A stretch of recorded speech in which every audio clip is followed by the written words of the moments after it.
முன்னாடி இந்த பாட்டு இல்லாத போது எப்படி எனக்கு முதல் சிச்சுவேஷன் சொல்லும் பொழுது இந்த பாட்டு இல்லை. இந்த பாட்டு எப்படி வந்தது?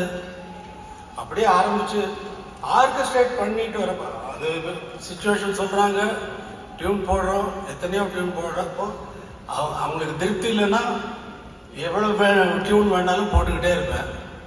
திருப்தி ஆச்சுன்னா உடனே ஒரே டியூனோட விட்டுறது. இதெல்லாம் ரொம்ப ఫాస్ట్గా நடந்த விஷయం.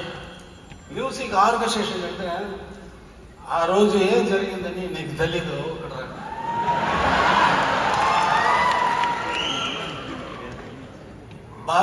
பாலு வந்துட்டாரு, பாட்டு சொல்லி கொடுத்தாச்சு, ஸ்கோரை காட்டிட்டு இது எல்லாம் மியூசிக்கையும் காட்டிகிட்டே வர கடைசியில் பார்த்தா இந்த தகத்து தகுதி தகுதி தகுதி எல்லாம் பாடினாங்க இல்லையா, அதுக்கெல்லாம் ஒரு தான் பக்கம் வந்து ஒரு அக்ஷரம் வந்து அங்கே எழுதி ஆகணும்.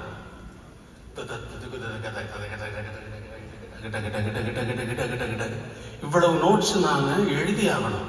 அதெல்லாம் எழுதி கம்போஸ் பண்ணியாச்சு. ஹம்மிங் போட்டுட்டு அதை பார்த்த உடனே அவருக்கு அப்படியே ஃபேஸ் எல்லாம் வந்து ரொம்ப இதாகிடுச்சு, டார்க், ரொம்ப ஷாக் ஆகிட்டார். இது எப்படியா பாட போகிறோம் அப்படிங்கிற மாதிரி ஒரு பயம் வந்துச்சு. ஏற்றாது விழா அதெல்லாம் ஒன்று அங்கே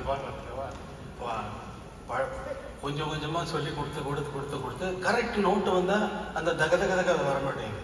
தகன்னு வந்தால் அந்த கரெக்ட் நோட்டு வர மாட்டேங்குது. கரெக்ட் நோட்டு வந்து எலக்ட்ரிக் பியானோவில் கொடுத்து அவங்கள வாசிக்க வச்சு ப்ராக்டிஸ் பண்ண வச்சு அவ்வளவு கஷ்டப்பட்டு கடைசியில் முடிச்சு நிறுத்துறப்போ நீங்கள் என்ன கிளாப்ஸ் பண்ணீங்களோ அந்த கிளாப்ஸை அங்கே வந்து பாட்டு முடிஞ்ச உடனே ஆர்கெஸ்ட்ரா எல்லாம் கிளாப் பண்ணாங்க.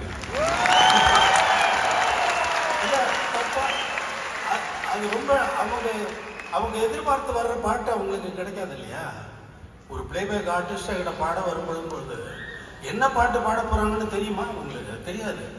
சொல்லி ஆரம்பிக்கும் பொழுதுதான் இந்த பாட்டெல்லாம் எழுதிடுவாங்க. இளமை இதோ இதோ இனிமை இதோ இதோ அதெல்லாம் எழுதிடுவாங்க. அது எப்படி என்ன டியூன்ல வருது? இளமை இதோ இதோ அப்படின்னு சொல்லி கொடுத்து பாட வச்சு இதெல்லாம் பண்ணி அதெல்லாம் நடந்திருக்கு அப்படிங்கிறத உனக்கு சொல்லணும். ஏன்னா நீ தானே வாரிசு. அவரை இப்ப எல்லாம் நமக்கெல்லாம் கிடைக்கிறது இல்லை.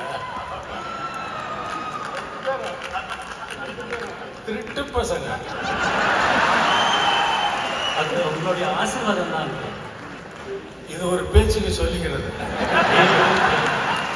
எப்பவுமே எங்க மனசுல எப்போதும் இருக்கு உனக்கு. இல்லைன்னா நீ இந்த ஸ்டேஜ்ல வந்துட முடியுமா? அப்பாவுடைய ஆசீர்வாதம் அது